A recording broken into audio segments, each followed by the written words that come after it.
Camilo Arroyave, él es un abogado que hoy nos va a estar contando acerca de la formalización del emprendimiento. Muy buen tema para este país. No, y un tema que toda la gente quiere evadir, hacerse el loco. Doctor Camilo Arroyave, ¿cómo estás? Muy buenas tardes, muy bien, muchas gracias por la invitación. Bueno, ¿abogado de dónde? Yo soy abogado egresado de la Universidad Autónoma Latinoamericana. He hecho maestría en Derecho Comercial Internacional en Inglaterra. También estoy culminando mis estudios de maestría en Derecho Procesal en la Universidad de Medellín. Bueno, muy bien. Tremenda universidad, la Universidad Autónoma de toda la vida. Todavía el doctor Flores está de rector, sí, señor, todavía está de rector. Bueno, muy bien. Bueno, uno va a hacer empresa en Colombia, ¿cierto? Es decir, uno decide, me voy a ir independiente, me voy a salir de la empresa donde estoy y voy a montar mi propia empresa. Pero el asunto es la formalización de todos esos sueños y de todos esos proyectos que alguna vez se nos pasan por la cabeza. ¿Cómo lo constituimos legalmente ante los entes propios para esto? ¿Cómo arranca ese proceso? ¿Qué es lo primero que uno tiene que pensar cuando va a montar su propia empresa? Muy bien, lo primero que uno tiene que pensar cuando va a organizar su empresa o formalizar su empresa es qué quiero hacer, qué quiero hacer, cuál es mi público objetivo, a dónde me voy a dirigir. Es muy importante primero definir tu idea, ¿sí? Es decir, ver la viabilidad del negocio, qué voy a hacer y qué tan rentable, qué tanto futuro tiene, porque creo que hay una estadística en Colombia, que las empresas que cada 3 años se quiebra una empresa, más o menos, esa es la vida. O sea, generalmente, digamos, cada año se generan más de 10.000 empresas en Colombia. Pongamos una empresa ficticia, vamos a pensar que vamos a montar un restaurante. Un restaurante. Un restaurante, ese es el negocio. Comida. Pero tienes que pensar muy bien qué tipo de comida quieres vender, ¿cierto? Porque generalmente ya hay una cantidad de mercado que no puedes saturar, ¿sí? Tienes que pensar dónde te vas a localizar, cuál es tu público objetivo, si es población adulta, si es público joven, o simplemente la comida que vas a vender. El estudio de mercadeo que llaman, es decir, analice si lo que va a montar le va a funcionar o si va a botar esa plática, porque lo más duro es hacer una inversión de 50, 100, 500 millones de pesos y luego darse cuenta en 3 mesecitos que esa plática se perdió. Y sucede mucho, las cifras son alarmantes sobre las personas que tienen queja de ese asunto, que montaron su negocio, sus ahorritos se fueron y pues finalmente nunca dio frutos. Eso hace parte de no haber realizado bien la tarea de la que nos habla el doctor Camilo. Exacto, entonces hay que partir de un asunto y de un proyecto consolidado y de una factibilidad y viabilidad del mismo proyecto. Entonces hay que pensar primero cuál es el público objetivo y posteriormente a dónde me voy a dirigir, ¿sí? Hay que crear como dice, el mercado tiene diferentes aristas que nos están diciendo a dónde dirigirnos. Bueno, si es un restaurante, para seguir con el ejemplo, uno pensaría que es familiar, es decir, que van a ir padres, que van a ir hijos, que van a ir abuelos, que va a ir todo tipo de público, pues porque por la salidita, sobre todo el mercado del fin de semana, pues digamos que es una forma como de cambiar la rutina de la semana. Vamos a salir. Lógicamente, el barrio donde uno lo ubique, no es lo mismo tener un restaurante en el Parque Lleras que tenerlo en otro barrio, digamos, con un estrato más bajo. Exacto, entonces el concepto es lo que te va a definir también cuál es el público objetivo, a dónde vas a dirigir y dónde te vas a ubicar, ¿sí? Porque no es lo mismo entonces estar ubicado en una zona de poco tránsito, sí, a un lugar donde de pronto no pasan carros, todas esas cosas. Entonces, miren qué tan interesante todos los temas que está tratando el doctor Camilo. El acceso, por ejemplo, al restaurante, ¿va a tener parqueadero, no va a tener parqueadero? ¿Qué tan cerca o qué tan lejos está, por ejemplo, de la estación del metro? Pasan buses, se hacen tacos en la zona donde usted... Todos esos puntos hay que tenerlos por lo menos estudiados y analizados. Inclusive para la misma formalización del emprendimiento hay que tener en claro, por ejemplo, el uso del suelo. Claro. ¿Sí? Porque dependiendo el POT, tienes que definir qué vas a constituir y qué vas a formar ahí. Porque no en todos los barrios o en todos los lugares de Medellín se puede organizar un restaurante o cualquier otro negocio. ¿Y cómo empiezo a meterme ya en el tema legal? Es decir, ¿cómo yo certifico mi negocio ante Cámara y Comercio, Industria y Comercio o no sé, ante otro ente que se deba hacer? Listo, entonces lo que primero se debe hacer para ya formalizar tu negocio es primero saber el nombre de tu negocio. Claro, porque ¿sí? lo tiene que registrar. Exacto, entonces lo que uno debe hacer es buscar el nombre del negocio y saber que no hay ningún otro Se va a llamar lugar. Restaurante Caro y Juaco. Caro y Se va a Juaco, llamar entonces Caro y vamos a Juaco. buscar en la página, por ejemplo, del RUES. Sí. Te ingresas a la Cámara de Comercio, la página de Cámara de Comercio, allá hay un link que te va a guiar a el RUES, que es donde vas a buscar, por ejemplo, el restaurante Caro y Juaco, Sí. ¿cierto? O ya como lo he definido. Y ahí me aparece Ahí- si ese nombre ya existe Ya está o si yo registrado. lo puedo Exacto. utilizar. Exacto, entonces ahí ya sabes que tu nombre está definido o nadie más lo tiene. Entonces, listo, partes de ahí, ya vas a entrar entonces a lo que es la propia constitución de la sociedad, ¿sí? O dependiendo, puede que exista una, simplemente lo quiere montar Juaco, Sí. como persona natural, ¿sí? Simplemente lo que va a hacer Juaco es registrarse en Cámara de Comercio como persona natural y tener su registro mercantil. Ya si Juaco y Caro quieren formalizar una sociedad, ¿sí? Ya ellos deben constituirse como sociedad. Es decir, si hay dos personas tiene que ser sociedad, pero si es uno solo puede hacerlo como persona natural. Exacto, correcto. Porque entonces ahí, de ahí parte el principio de la asociación. Claro, como aquí en Medellín y en toda Colombia, pues somos vivos. Mucha gente dice, montemos el restaurante, Y después Caro y lo Juaco, y registran. luego lo legalizamos. Si nos va bien, vamos a darnos 6 mesecitos, que es un plazo más o menos Prudente. bueno, y en 6 meses, si está funcionando, ya hacemos las otras vueltas. Esto Eso es muy se puede. común. Eso es muy común y se presenta en diferentes espacios. Es que vos lo puedes abrir, Sí. no hay ningún problema.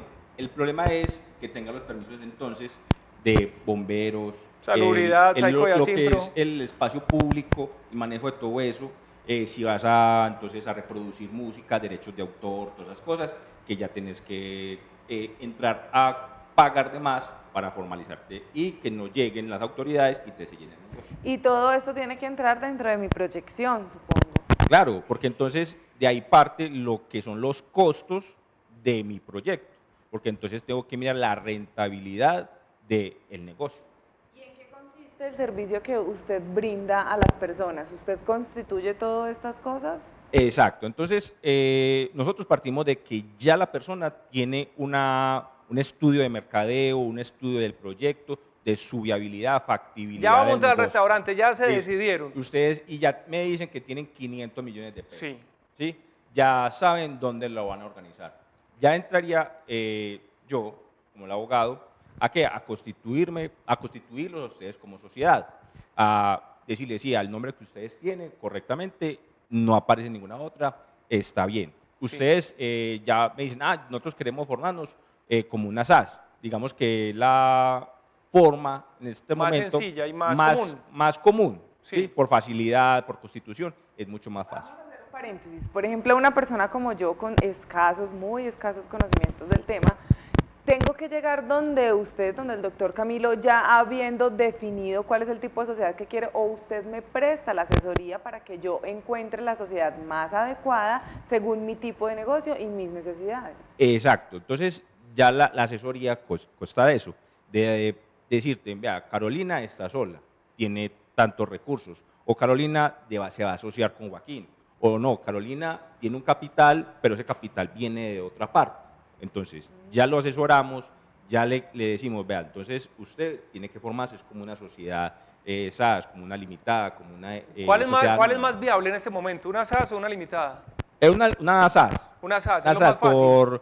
sí, porque inclusive las limitadas tienen ciertos requerimientos para la constitución, ¿sí? Entonces tienen que crear un mínimo de personas, un mínimo de socios, todo eso un máximo, entonces va a cerrar ciertas posibilidades. En cambio la SAS te va a crear facilidades, por ejemplo, con la SAS te creas en un documento público, en un documento privado, Sí. de llegar, decir ya yo quiero firmar, vas a una café internet, sacas tu constitución, acta de constitución, y dice Joaquín quiere crear una SAS con objeto, cuánto es el capital que vas Sí. a poner, en cuánto tiempo lo vas a pagar, por decirlo así, quiénes van a ser tus socios, o si vas a ser vos solo también, porque una SAS también se puede crear como una sola persona. Bueno, muy bien. Cuéntenos los 10 requisitos básicos para legalizar un negocio en la ciudad de Medellín. Vea, es que... Lo primero es la cámara. No, lo primero entonces siempre es crear lo de partir de tu nombre. Sí. ¿Sí? Lo segundo, entonces, es crear el acta de constitución de la empresa. Sí. De ahí partimos entonces, ¿cuál es el tipo de sociedad que más te conviene? Si vas a crearlo de forma unipersonal, por decirlo así, o ya con otros socios. Ya a partir de todo eso, porque entonces la Cámara de Comercio entra a validar lo que es la constitución de la sociedad. Posteriormente, cuando ya tenés tu certificado de existencia y representación de tu sociedad, o si es el registro mercantil, vas a la DIAN. También, así como persona natural, tenés que tener un RUT. Sí. ¿Sí? Vas a la DIAN, te registras con la DIAN, te crean una cuenta bancaria, ya empiezas a producir. Y ya empiezas a pagar. Exacto. Entonces ya tenés, con la Cámara de Comercio, entonces ya empieza lo que es industria y comercio, tenés que ir a pagar mensualmente, te van llegando las cuentas, por decirlo así, no te puedes como atrasar en ese sentido, porque entonces te empiezan a requerir en ese sentido y te pueden ya embargar o cerrar el negocio. Camilo, hay una publicidad en radio que hemos escuchado todos los años que invita precisamente a que la gente legalice sus negocios. ¿Cuál es la ventaja de ser legal? La ventaja de ser legal, de estar formalizado, hay muchas. Una es, por ejemplo, contra la competencia, ¿sí?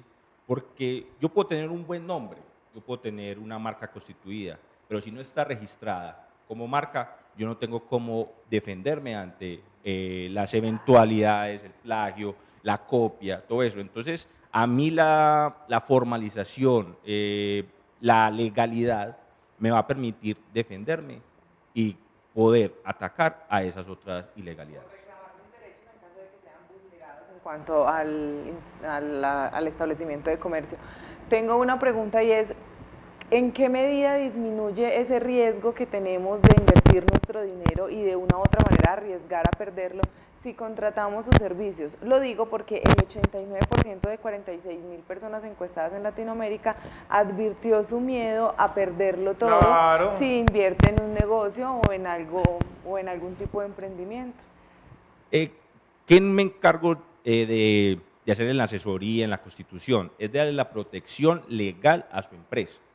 Entonces, va a estar siempre respaldado legalmente ante cualquier eventualidad de, como le estaba diciendo, de marcas, de registro, de diseños industriales, porque entonces el tema sería entonces hablar de propiedad intelectual, porque entonces ese es un tema que se está manejando hoy en día demasiado, que hace que las protecciones a los intangibles de las empresas que tienen un valor incalculable se puedan ver protegidos y tengan muchísima más protección que si no están registrados. Bueno, Caro, y si montamos el negocio, lógicamente hay que vender con los mismos precios o un poquito más barato que la competencia, porque si vendemos lo mismo, no, claro, montemos un negocio.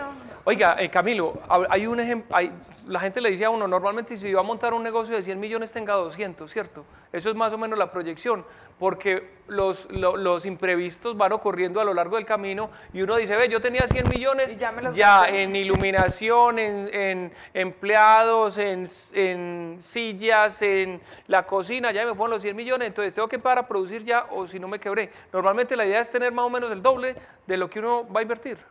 Es correcto. ¿Por qué? Porque entonces vienen lo que son los costos ocultos inclusive o esperar el retorno de la inversión. Claro. Entonces, esperar generalmente un negocio para que tenga utilidades se puede demorar hasta 2 o 3 años, ¿sí? Entonces, por eso, una cosa es el montaje del negocio, otra cosa es esperar las utilidades. Acreditar un negocio en el mercado hasta que dé un punto de equilibrio es difícil. En el emprendimiento se ve eso. Empezar con un negocio es difícil y no se cuentan muchas veces con recursos necesarios para sostenerlo en el tiempo. Camilo, yo conocí un negocio muy bonito aquí en la ciudad de Medellín. Eran 8 socios. Cuando me llamaron y me dijeron que eran 8, yo les dije, yo no sé, ojalá les vaya bien, pero de entrada poner de acuerdo 8 cabezas es muy complicado. Yo no quiero meter más plata, yo sí quiero meter más plata, yo no quiero trabajar el fin de semana, yo no quiero que abramos este festivo porque me voy con la señora para la finca, yo no quiero que cambiemos esto. Efectivamente, a los 6 meses se hundió el barco. ¿Cuál es la cantidad ideal para crear una sociedad o un negocio que usted diría, vea, máximo 3, no le meta más gente? Y lógicamente debe ser número impar, ¿cierto? Eso es lo que dicen. Para que por lo menos Pues- dos digan blanco y uno diga negro. Pues mira, es que eso es muy relativo, por decirlo así. Porque parte es de el mismo convencimiento de los socios de hacer su negocio y de creer en él. Entonces, no importa tanto la cantidad de socios, sino que importa es entonces la convicción que tienen los socios. Si no se cree en el negocio, de trabajar en él, de que sí se puede, no importa la cantidad, puede ser 1 o 2 y no va a dar resultado. Y no va a resultar, sí. No, hay que tener gente que esté convencida, que se quiera remangar, como dicen, hombre, y que quiera a trabajar un domingo en la noche, a organizar. Hay muchos imprevistos, pero hemos aprendido mucho. Camilo, muchas gracias por haber estado aquí. Bueno, con mucho gusto. Entonces, ¿qué? ¿Tiene viabilidad nuestro restaurante Caro y Joaquín o no? Ah, no, por supuesto. Bueno, muy bien. ¿Le habían hecho alguna vez una caricatura o no? No. Pues hoy aquí en tu punto de encuentro hicimos, hoy hizo Alejandro una para ti. Ah, Vamos a Para ver la todos los caricatura de nuestro abogado Camilo Arroyave. Camilo, uno normalmente es el que menos dice que se parece, pero ¿cómo ve? ¿Se parece a la caricatura o no? pues más o menos. O podríamos entrar a demandar. Sí, mira, Yo hasta creo con el que dedo señalando. hay yo- una cosa que dice y es dónde está la protección de datos, el permiso de mi imagen y todas las cosas. ¿En qué momento autoricé ¿En qué el ser momento caricaturizado? Esa Camilo, misma- muchas gracias por acompañarnos. Muy interesante el tema. Esperamos tenerte nuevamente aquí para que ilumines el camino de muchas Recuérdanos, personas. por favor, tus redes sociales, a dónde pueden las personas interesadas en estos asuntos comunicarse contigo. Me pueden contactar al correo electrónico johncamiloarroyaveyepes@gmail.com y al teléfono 321-715-1533. John Camilo Arroyave Yepes.